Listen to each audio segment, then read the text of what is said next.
The day my wife abandoned our 2 children and disappeared into the night, I sat on the floor of my empty room and cried like a child.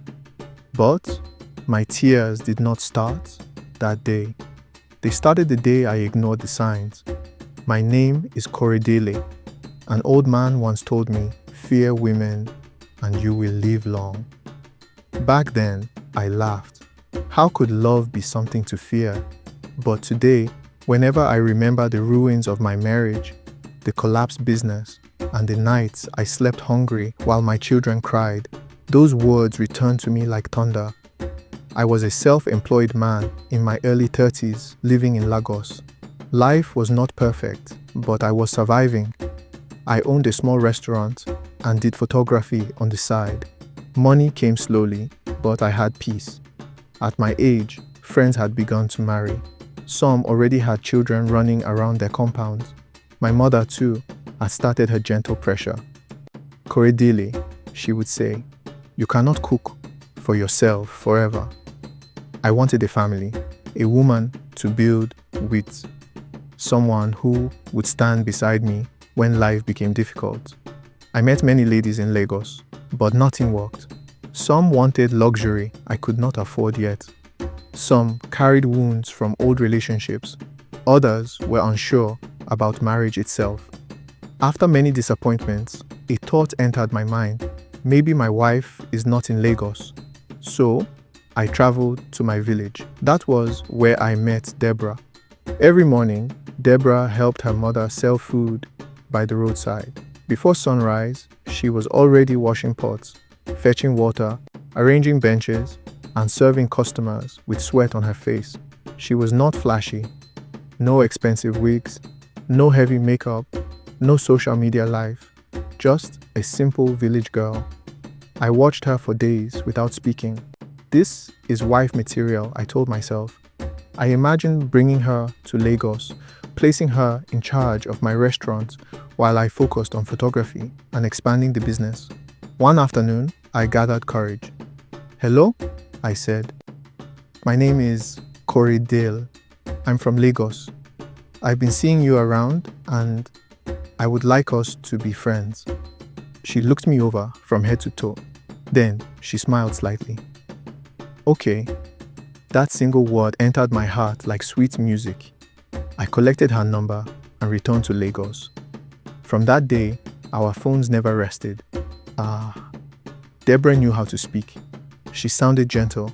She called me caring names, prayed for me, asked about my meals, spoke softly, like morning rain. I told my parents about her. She told hers about me. To me, heaven had finally answered my prayer. Months passed. Then Deborah asked me to come meet her parents and make things official. I traveled again. That day still lives in my memory. Her mother did almost all the talking. Her father sat quietly, like a man hiding inside his own body. I found it strange. The mother discussed bride price, marriage plans, and family expectations, while the father only nodded now and then. Something inside me felt uneasy, but I ignored it. If the father had a problem, surely he would speak, I told myself. Later, I returned with my parents and paid the bride price.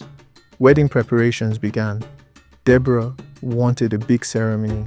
Though money was tight, I stretched myself. I borrowed, begged, and struggled because I wanted her happy. The wedding day came with music and dancing. People praised me. "Lagos man, don't marry village wife," they shouted. I smiled proudly. Little did I know I was dancing into my own sorrow. When Deborah moved to Lagos, things changed slowly. At first, it was small complaints. "This room is too small." "Why is your assistant always laughing with you?" "Other husbands buy cars for their wives." I was shocked. The hardworking village girl I admired suddenly hated stress. She no longer wanted to wake early. The same woman who washed plates beside her mother now frowned at restaurant work. One day, she looked around my business and said, "Is this the life you brought me into?" Those words pierced me. I laughed it off.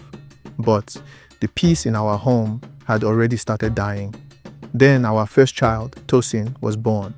Instead of bringing us closer, parenthood became fuel for more quarrels. Deborah became harder to please. Nothing satisfied her. If I returned late from work, she accused me. If business was slow, she blamed me. If I spoke to female customers or staff, she fought me. Our home became a battlefield. Morning quarrel, afternoon arguments, night shouting. Neighbors began to know our problems. One day, during another fight, I visited her family, hoping they would advise her. That was when my eyes opened. Her mother attacked me instead. "My daughter cannot suffer," she shouted. Her father remained silent, just like before. And suddenly, I understood. The quiet father, the controlling mother, the endless shouting. That home had trained Deborah long before I met her. I returned to Lagos carrying heavy thoughts. My business began collapsing. How could a man focus while fire burned inside his home? Customers reduced, workers left, debts increased. Soon my restaurant could no longer survive. Then came the final blow. My house rent expired, no money. Pressure increased. Every day became war. One evening, I returned from work, exhausted and hungry. The room was strangely quiet. I called her name, no answer. I searched the kitchen, empty.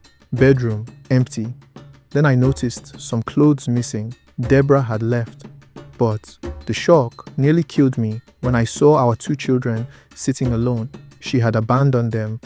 That night, I sat on the floor, holding my son and daughter, while darkness filled the room.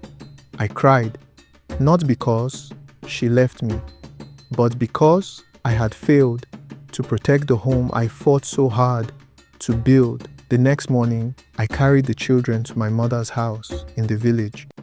My mother looked at me and said nothing. Sometimes pain is too heavy for words. I returned alone to Lagos. Those years were hard, very hard.